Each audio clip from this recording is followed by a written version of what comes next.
Hello everyone, welcome back to Aurelia City in City Skylines. This is going to be the final overview video. We are going to take a look at some cinematics, complete cinematics from the finished city as it is right now. So in that previous video, which got really popular, we saw the progression of just building the series from, what was that, spring 2018 all the way to this day, so some 3.5 years. So it's been quite a long journey, but yeah, like I said, now we're just going to take a look at the complete city as it is. So eventually Aurelia got a bit smaller than I first planned because, well, to be honest, I didn't really plan it at all. I was just starting building it back when, I'm not really sure, but I think Park Life came out in May 2018 or something like that. And then I started building Aurelia right after my first city, Rockdale City. And at first I thought it's going to be just like a very short series that I'm only going to do on live streams. And I'm just going to build like crazy looking, interchanges, like 10-way interchanges or something like that all around the city. And just fill it with some zoned areas.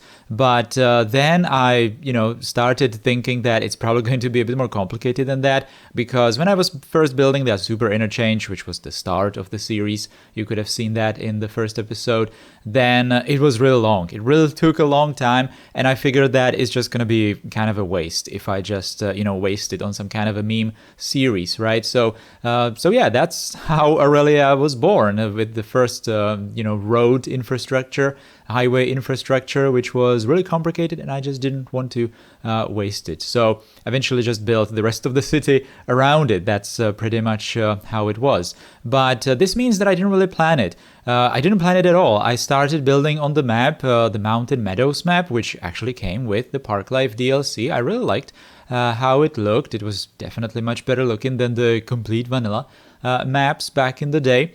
And you can definitely tell that the map looks completely different. We obviously created a whole bunch of new lakes. First one for the island city. That was supposed to be a completely different area back when I first got to it.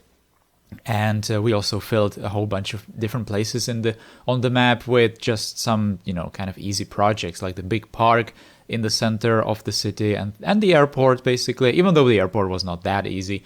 But, the runways kind of were, and they filled a huge area. But especially with the airport, for example, obviously the city is a bit underscaled compared to the kind of realistic scale of the airport. But, that's just the way it needs to be in City Skylines. You can't really build that huge cities because, you're going to run into the limits or the limits of your patience with the game, with the FPS or something like that. By the way, a lot of people don't really understand it. I started putting that in the description of the video, some kind of a disclaimer. This is obviously not how the game runs in real time. I'm recording it much slower, and then I'm just making it faster in editing to kind of recover, quotation marks, recover some FPS. So I at least have this 60 that we see right here, but obviously it's much slower, and obviously with these kinds of big cities, that's going to be the big downside. After you reach certain population, certain size, certain scale, then it's up to you if you're going to endure it or not. The low FPS and the lag and all that, low loading times as well. Yeah, but it's not really that terrible. Eventually it was kind of all right. So we are now looking at some cinematics of some overall shots of the entire city. I was really satisfied actually in the end with the skyline of the city. We managed to do just a handful really of some skyscrapers in the center, but they were kind of nicely just forming that very core of the city and gradually just decreasing in size all the way to the suburbs and the outer areas. But there were a couple of bigger projects, bigger structures here and there. But now we're going to take a look at some of my favorite areas in the city, and I'm going to probably talk more about them. So This one is the peninsula with the industry, with the harbor, and especially the solar towers. It all started with that center area where that train station is, with that tall building.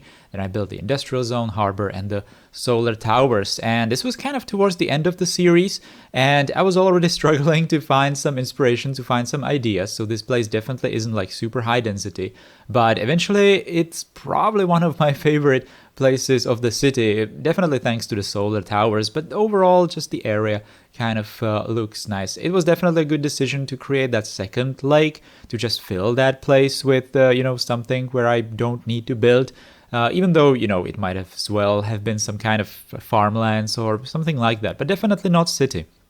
I think that at the end I reached didn't really reach, but I was getting close to the network limits. What is the network limits? 30,000, something like that. So I was at 25, 28, something like that. So, it was getting there. And definitely if I planned some kind of more expansion of the city, then that would not have been enough. So, this is probably the maximum size the city can be without like really running into the limits.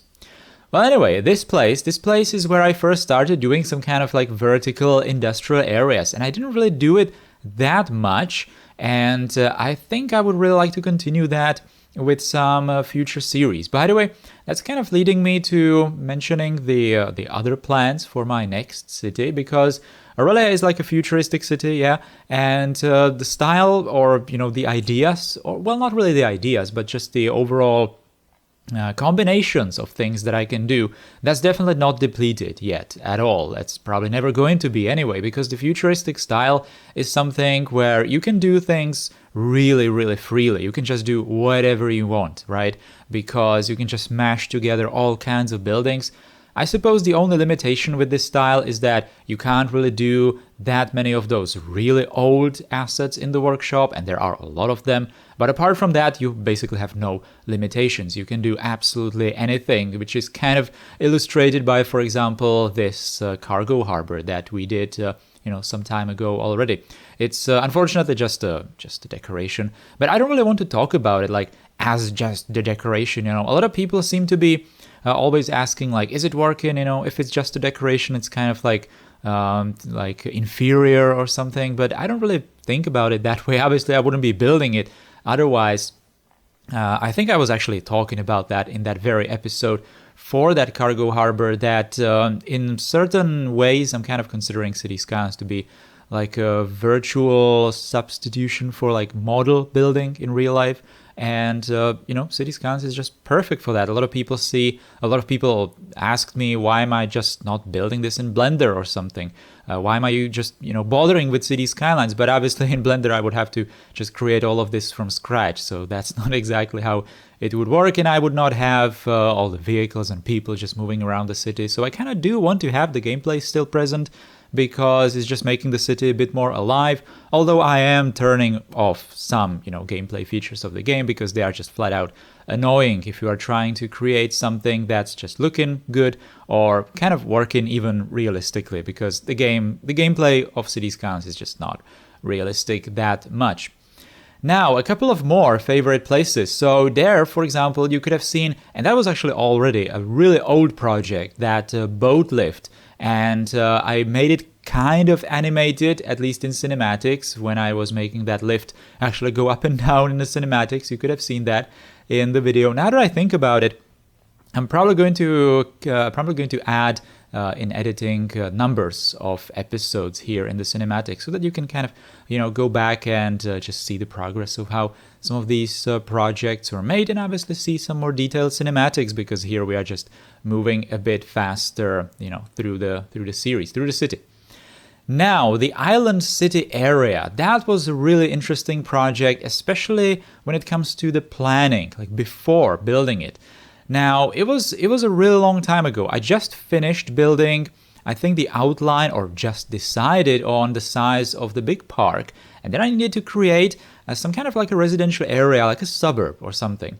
And the lake obviously wasn't here. The island city was not really an island at all. It was actually a valley kind of surrounded by mountains. I think I got rid of the mountains actually, not really all that long time ago, so you could have seen that. But the place was supposed to be completely different. I was thinking of building like a wall at the entrance of the valley. If you are familiar with the Mountain Meadows map, then you definitely know what I'm talking about. And kind of like a bridge, which would have buildings on top of it, but also like spires that would be like pillars to the bridge, but they would be also buildings pretty much. And it would be just some kind of a wall that you would see from the city or something. But I eventually scrapped it because I didn't really find that many like specific ideas for how to construct it. So some elements of that idea were manifested in the rest of the city with the residential bridge that we can see right here. That was basically the original idea for that place, for that other place. So that ended up being here, and some kind of tall buildings with just some entrances from different sides of the area.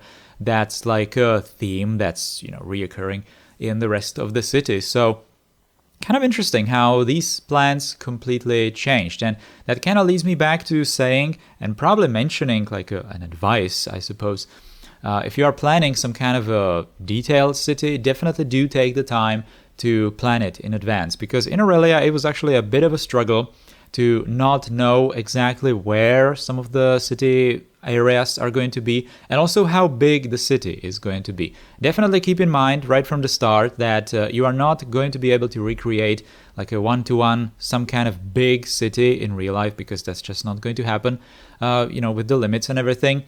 And you are not really going to, it's going to be very repetitive at the end of the day, because obviously in real life every building is different. Every building is unique, maybe except for some like suburbs or something, but definitely in the center it is. And you don't even have that in City Skylines. Even though there are thousands of assets, you are inevitably going to repeat them a lot, which is probably going to be a bit of a problem in my future series, because I'm just going to use the same stuff that I used here, but obviously in different combinations. But the similarities are going to be there. So for that reason as well, you can't really build the cities that big unless you're fine with the repetitions. And the planning is also important, especially in terms of planning where not really like layouts of the streets or something detailed like that, but just general ideas where some residential areas are going to be, some suburbs, where the city edges are going to be, what kind of changes to the map you would like to do, or if you would like to add some like farmlands or something, trees, forests, and connections over, bodies of water, things like that. It's definitely a good idea to plan that in advance, because it's just going to be a major headache to figure it out on the go as you are building the city. And that's exactly what I kind of learned the hard way. For example, this station right here, it was actually supposed to be the center of the suburb area, but I would kind of need to continue building the city like in front of the airport a lot, pretty much along the river to the edge of the map, and I just had absolutely zero ideas for that. So I eventually just made that station into kind of a suburb. Actually, it's basically the last station. You are going to see that in the ride of that light rail system there. That transfer station is pretty much the end of the line. So these kinds of things unfortunately happen. There are definitely a lot of quotation marks unfinished areas in the city, even though I kind of wrapped them up, but I wanted to just make them slightly bigger. But again, limits and just the scale of the city and repetitions and all that made it just kind of definitely not impossible, but redundant is probably the best word to describe it. So a couple of projects as well, like for example the pedestrian highway, could have definitely been a lot better. By the way, this is one of my the favorite project in the city. This cargo airport terminal, especially now that we see that certain big airplane there at the top, which is unfortunately no longer with us. Now, this residential area, again, really, really old, but definitely one of my favorite places in terms of just residential, combinations of buildings and verticality and everything, because this place has lots of stairs, lots of different levels, retaining walls, surfaces, and the light rail, especially how it's going into that like a half tunnel over that main avenue there from the roundabout. That was definitely very satisfying to build and just watch the trams go through it. Now this tunnel, I should call it probably, or sound barrier over the highway, also a very interesting project. The residential hive, kind of fits this place. The highway really fits this place. Now, by the way, one of the things that people sometimes mentioned in the comments for the Aurelia series is that it has, lots of highways just cutting through the city and everything. And I'm definitely not like a car person. Definitely not. I don't even have a car in real life. And I wouldn't want to live next to a highway either, but, City Skylines is just a bit different. We are not building, at least I'm not, building cities where I would like to live, or in every single building in here, obviously. But especially highways, I just can't help it. But when I'm looking at it from the top view like this and just seeing the vehicles move and, everything kind of working, it just kind of, makes my engineering cells in my brain kind of light up, and it's just like, yay, satisfying to watch and stuff like that. So that's basically the reason. I'm not really claiming that this is how cities need to be, obviously not. It's just cities, cars go brrr or something like that. That's exactly what it is. That's all there is to it. So don't really look too much into it. I just really like putting these rows together. It's really satisfying. It's really satisfying to watch the results. But would I want to live at the top floor of that skyscraper having view of an interchange like that? Obviously not. No one would like to. But that's not really the point. Now, the crater area is also very special because the crater, I think, was the last project when I stopped streaming Aurelia City regularly, kind of. So it's also incredibly ancient. And I think it was the crater area that kind of started putting all the videos on YouTube. So, that's kind of an interesting project. And by the way, you could have seen that even in the previous tram ride, actually, that I did some reworks in the crater area. I reworked that central road for the trams, made it red to kind of make it look like it's only for public transport, and just generally improved that main road and some of the entrances to that city, the tunnel in front of the crater that you could have seen in the first-person ride, and all those kinds of little details. Now, this statue, it was one of the latest episodes in the series. It was kind of something that I never planned. It was just something that occurred to me towards the end that that's something we could do. It was clear that there is going to be some kind of an island because I wanted to do that highway partially in a tunnel below the lake so that it wouldn't disturb the overall area, and you can just do the ships and all that kind of undisturbed. But putting some kind of a statue like that, it just felt like a nice detail, and eventually it created like a very important landmark in the entire city.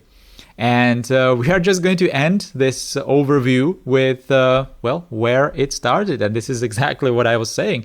I don't know, I can't help it, but this kind of shot where I'm just seeing all the very complicated roads just going on like 5 different levels and the cars just navigating it, it's just very satisfying. I can't help it. I'm sorry, Like I said, I don't really like cars that much in real life.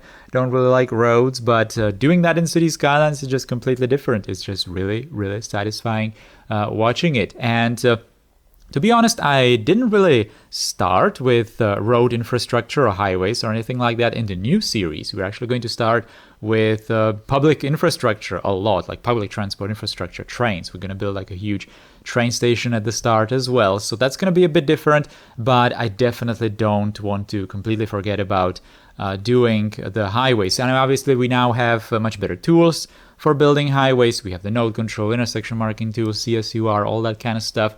So that's definitely something to look forward to. Anyway, guys, that is going to be absolutely all from the Aurelia series, at least in terms of like watching the cinematics. I might create some kind of first-person rides here and there, but otherwise, that's going to be completely it. So stay tuned for the new series, new futuristic series. Stay tuned for more Altengrad episodes as well, because that's continuing. And that's all. So thank you for being here through the Aurelia series, and I will see you with some next videos. Take care and goodbye.